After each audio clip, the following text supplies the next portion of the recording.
Inflação alta, inflação do dia anterior. Inflação.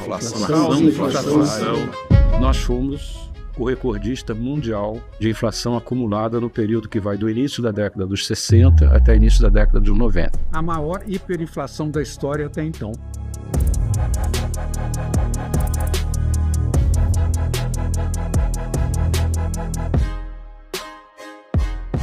Nós tivemos a mais longa hiperinflação da história recente da humanidade, com 15 anos de inflação acima de 100% ao ano. Chegou-se até a 2.000% ao ano durante esse período.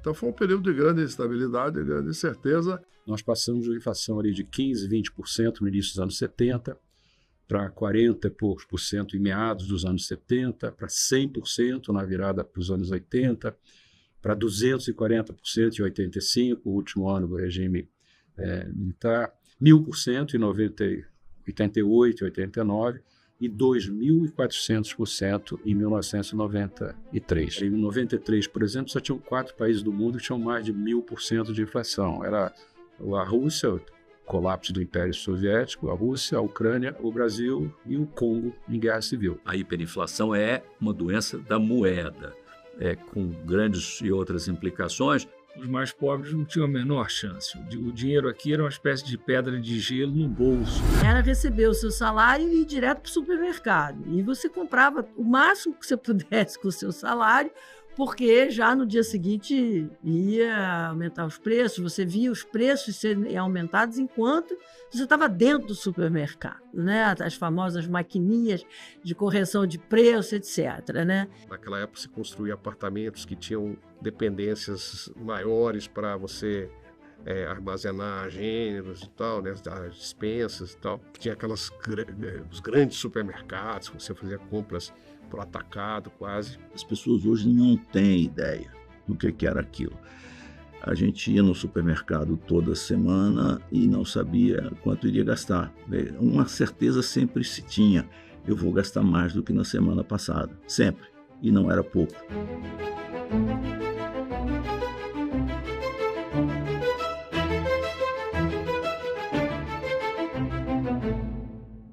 A vida era de ineficiência total, tanto do ponto de vista pessoal, como das indústrias, empresas, serviços. Por exemplo, eu chegava no trabalho, todo dia antes do banco abrir, aí eu tinha que calcular qual é a conta de luz hoje, o que eu vou precisar hoje, fazia a conta no centavo, ligava para o gerente do banco e dizia: eu quero que baixe do overnight tanto. E era todo dia fazer isso. Você não tinha capacidade de planejamento algum.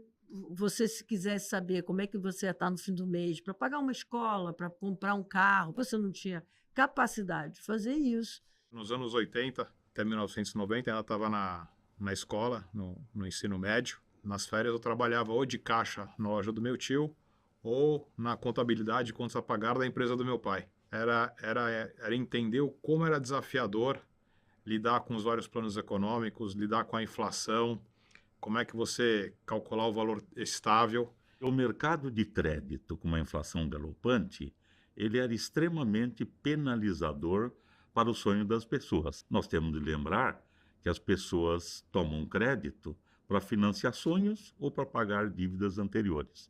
Então eram momentos muito difíceis. Cada um dos fatores que compõem a operação de uma empresa, seja risco de crédito, os financiamentos, correção monetária, a remuneração dos operários, né? As correções de salário dos operários, o prêmio de produtividade. Era um esforço, uma ginástica. O financiamento era muito curto prazo no Brasil. Eu lembro uma época que meu pai, né, era dono de uma corretora e tinha aqueles leilões de go-around, que era um leilão de dinheiro de um dia. Então a gente vivia quase, né, no dia a dia. Era um mundo, digamos, bem diferente do que é hoje. E eu lembro, para o final da faculdade, depois que eu ter feito meu estágio no BTG em 92, meu estágio no BTG em 92 foi, sim, interessantíssimo, porque era a época da hiperinflação. E eu fiz um estágio justamente na mesa de CDI, né, de Open Market. E o prazo de mercado era 30 dias. E não é que nem hoje, que você tinha uma taxa de juros, Copom. A taxa de juros era determinada diariamente pela atuação do Banco Central, que estava tentando criar uma taxa de juros real para controlar a inflação que não se sabia exatamente qual era no mês. Se ia ser 80% ou 90%, assim, uma coisa um pouco dramática. O que você fazia na época, o brasileiro fazia era fugir da moeda, né? A moeda queimava nas mãos, né? E como é que você foge de uma moeda? Você compra ou você aplicava no overnight. Você nunca ficava com o dinheiro na mão. Ao redor de 30% do meio circulante brasileiro trocava de mãos todos os dias, porque reter a moeda significaria ter um poder aquisitivo menor no dia seguinte.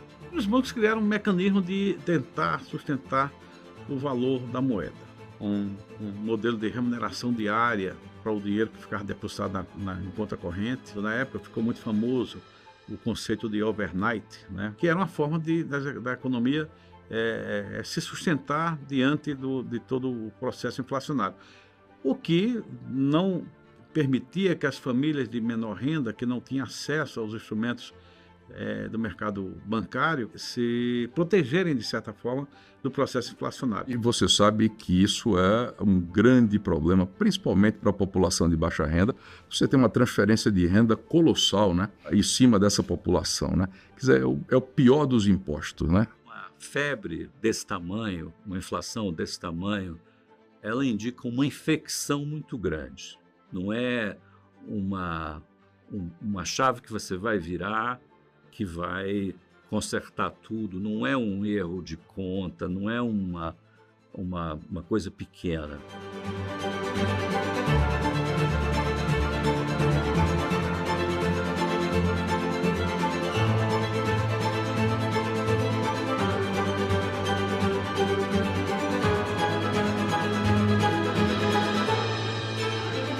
Você não chega à inflação alta sem fazer muitos erros. O Brasil fez um erro ainda durante a ditadura, que foi acreditar que indexando a economia se resolveriam os problemas inflacionários. O que quer dizer isso? Quer dizer basicamente que se você tivesse, digamos, seu salário reajustado todo ano, a inflação não deve atrapalhar muito o seu ganho em termos reais. O Mário Henrique Simons sempre brincava que tinha o Homo sapiens, tinha o Homo faber, e o Brasil inventou o Homo indexatus, que é a que se habituou a que tudo estava indexado, né? A crise hiperinflacionária brasileira, ela tem várias origens, mas assim, a gente pode traçar talvez o seu início nos primeiros choques de petróleo, choques externos, e a partir de então o Brasil não conseguiu mais reduzir a inflação. Nós tivemos um período de extraordinário crescimento entre 1968 e 1973, em parte por um extraordinário crescimento do comércio mundial, e foi um período de crescimento com dívida. Quando veio o primeiro choque do petróleo, que fez o preço do barril passar de 3 para 12 no final da virada de 73 para 74, e colapsou o arranjo que havia sido acordado da guerra chamado Bretton Woods, aquilo foi um choque de oferta de extraordinária importância para o Brasil. Neste período todo, houve várias crises internacionais que repercutiram sobre o Brasil. O Brasil tinha uma posição internacional muito frágil, né? Então, qualquer crise externa nos afetava bastante. Por exemplo, a crise da dívida de 1982. O Brasil, tal qual outros países emergentes que também estavam se endividando muito em moeda externa, tiveram dificuldades, que foi a crise dos países em desenvolvimento, no início da década de 80. A maneira que então o governo brasileiro reagiu a isso foi expandindo as despesas públicas de forma importante, e o Banco Central, na época, financiando essa expansão de despesas públicas com a emissão monetária. O resultado, à luz da experiência histórica, não só brasileira, mas internacional, foi inflação.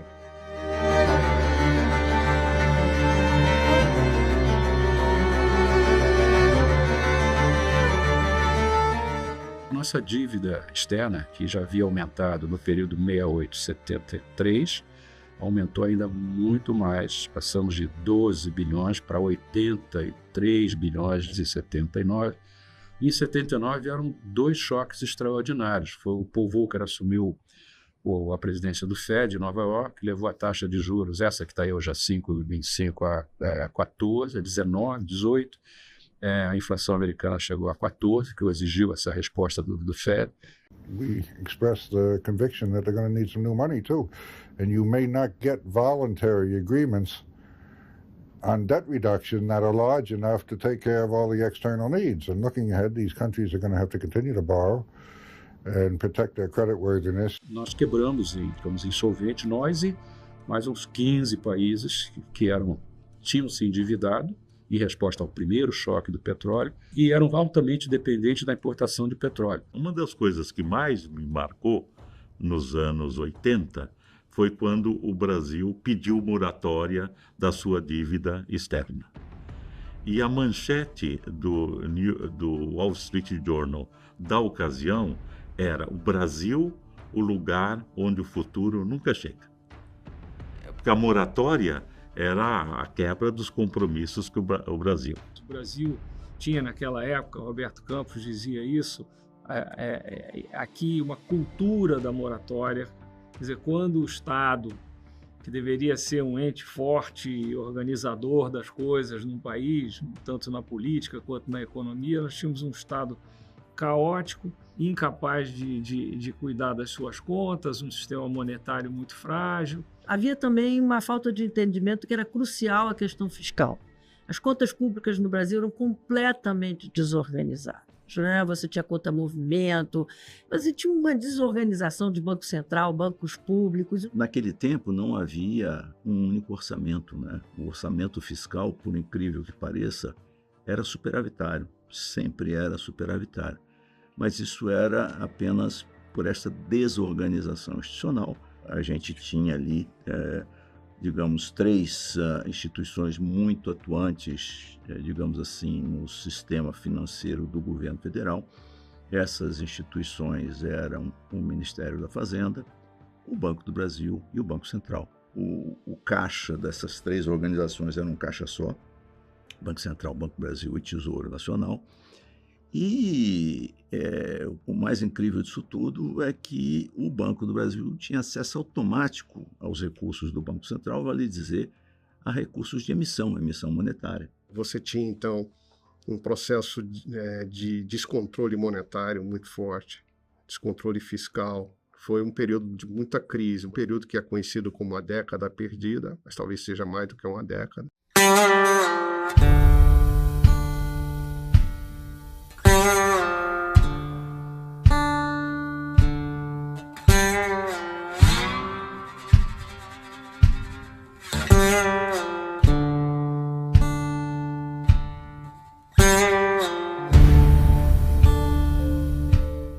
Quando houve a redemocratização do país, a dinâmica mudou. Durante o governo militar, se o governante não conseguia derrubar a inflação, ficava por isso mesmo. Eu não perdi o poder por isso. Médici, Geisel, Figueiredo, ninguém perdeu o poder por causa da inflação. Nós estamos transitando da ditadura, 21 anos de ditadura, para a democracia que ia ser implantada a partir do ano seguinte. E qual que era a situação que os militares estavam entregando à economia? Né?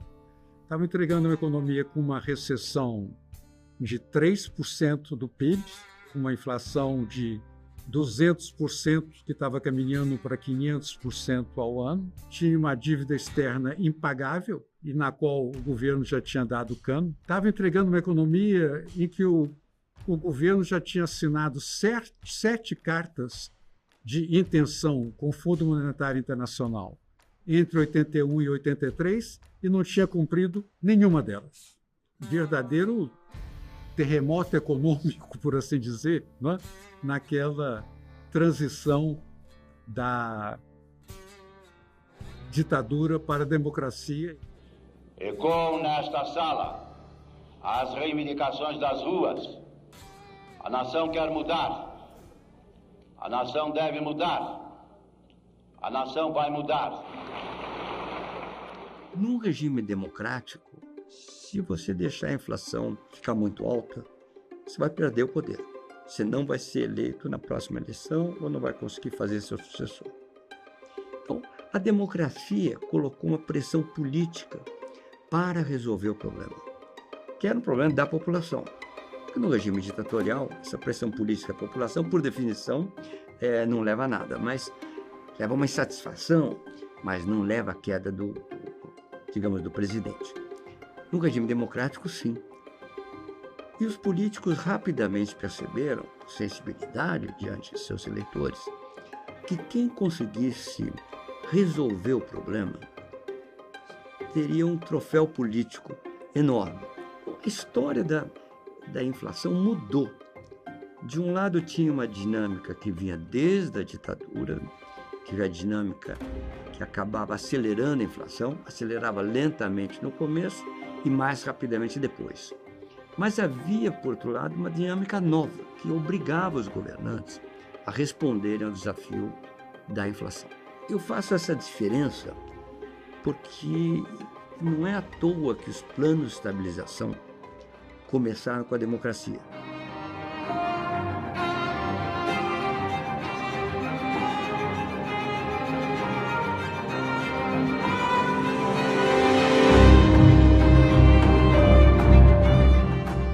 O primeiro foi o Plano Cruzado, na época do ex-presidente Sarney, né? Foi o primeiro, com congelamento e tal. E é interessante que sempre havia aquele otimismo inicial com o plano. Brasileiros e brasileiras, as principais decisões são as seguintes: criação de uma nova moeda, o cruzado. Extinção do cruzeiro, com paridade inicial de um cruzado por 1000 cruzeiros. Ele tomava por inspiração experiências de Israel, no Plano Shekel, de 1983, e do Plano Alfonsín, na Argentina, de 1984, que era basicamente um plano de congelamento temporário com eliminação do sistema de indexação. E depois com um acordo político para fazer a transição para uma economia normalizada.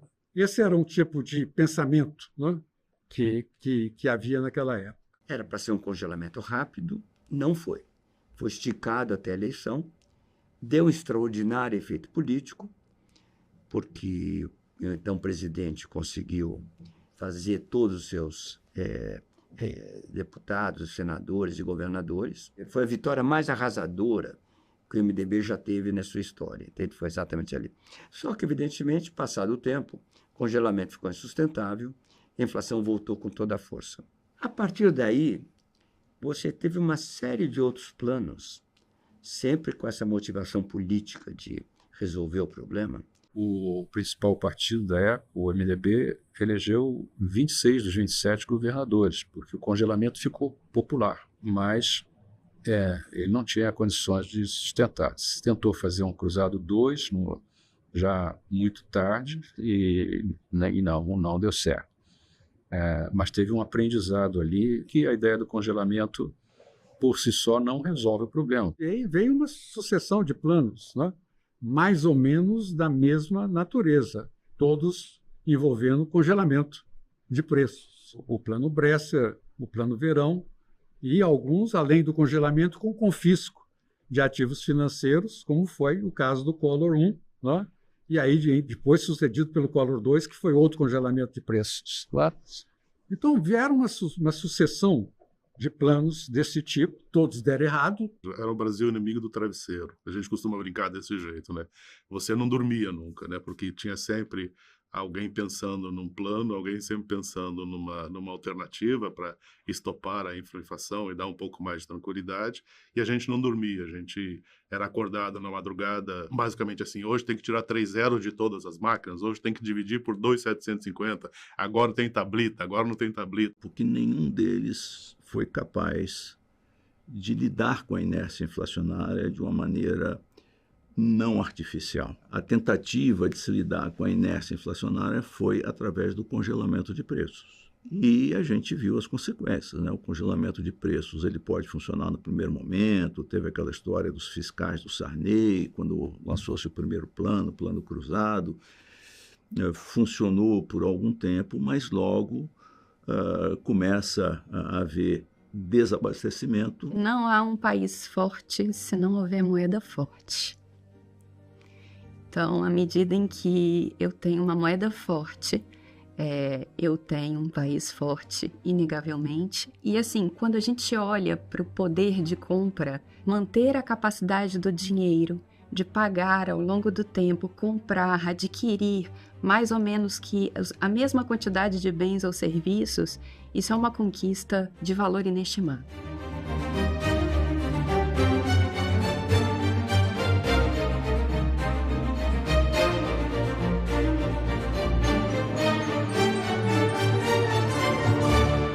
Estamos doentes do ângulo econômico, nós, país, e precisamos pensar num tratamento que será amplo, vai demorar vários anos, doenças assim tão sérias não são curadas com uma pílula também, não tem bala de prata, fórmula mágica. Então, esse diagnóstico, ele inclusive é uma espécie de pequeno banho de água fria nas ansiedades políticas. Houve uma enorme frustração. Para mim era claro que essa ideia de fazer outros congelamentos não fazia sentido. Era crucial você ter no comando político do processo alguém que entendesse a ideia, porque políticos, por definição, não são economistas, não?